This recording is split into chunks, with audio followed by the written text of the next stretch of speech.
Bismillahir Rahmanir Rahim. Nahmaduhu wa nusalli wa nusallim ala rasulihil kareem amma ba'd. Assalamu alaikum wa rahmatullah. May the peace and blessings of Allah, of God be upon you. Congratulations. Alhamdulillah. All praise due to Allah. You have made it so far. Now we're nearing the end of Ramadan. And again, this is your brother Yasir. And may Allah's peace and blessings be upon you. Ameen. As we mentioned towards the beginning of Ramadan, that we were to reflect upon, thinking about situations where you have people that are unable to have access to nutritious food. Malnutrition is a real problem, right? In many parts of the world. Also within the United States as well, unfortunately. How do we conclude Ramadan? How do we celebrate our Eid and then go back to our normal lives, right?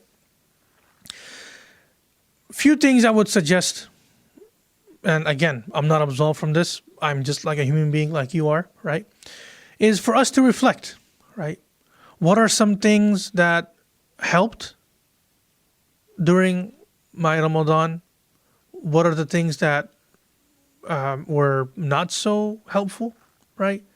You look back in the past 2-3 weeks of fasting or Ramadan in general, of course we all make mistakes.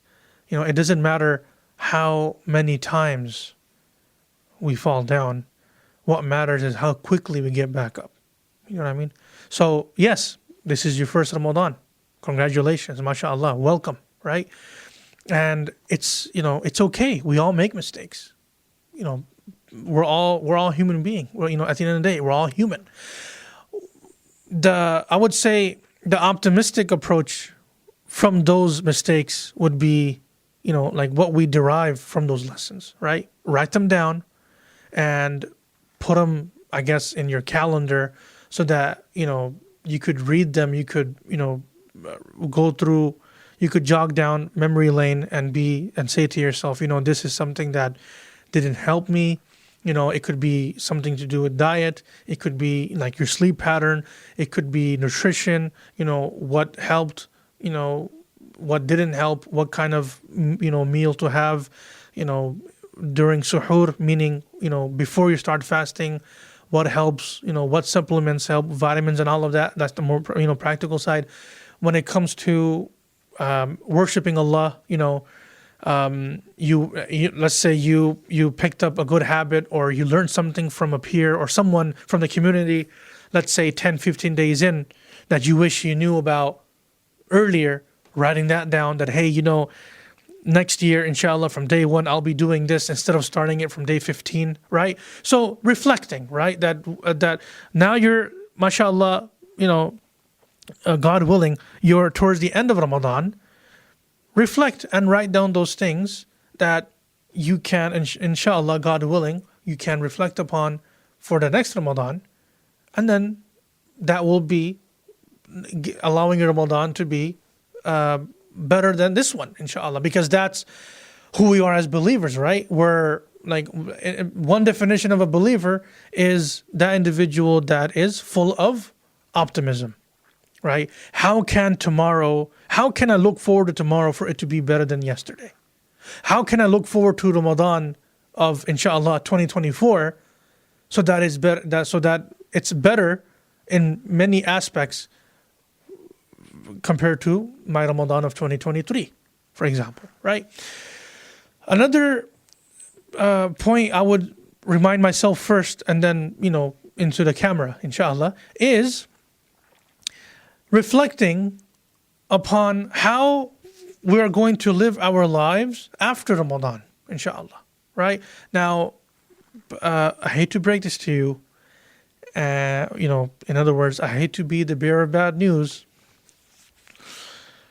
but unfortunately, the hustle and bustle that we see going on in the masjid right now, in your local masjid, unfortunately will fizzle out hopefully, I hope to Allah I'm wrong, right? When I say this, I hope to Allah that it's, but I'm just speaking based on a little bit of experience, right? Just being around, whatever,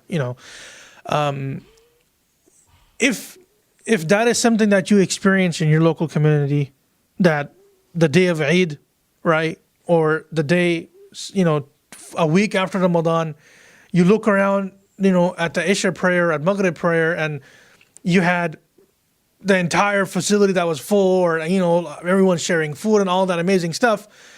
And where's everybody? My advice to you, I'm giving you a heads up. And again, wallahi, I hope I'm wrong, right? But the key thing is not to be disheartened, right? Don't be disheartened. Don't be demoralized, right? Again, reach deep down in your heart and understand why you're a Muslim or a Muslimah, why you are a believer. You're, objectively speaking, please don't take this the wrong way. You're not a believer because of people around you. You're a believer because you're sincere in your belief.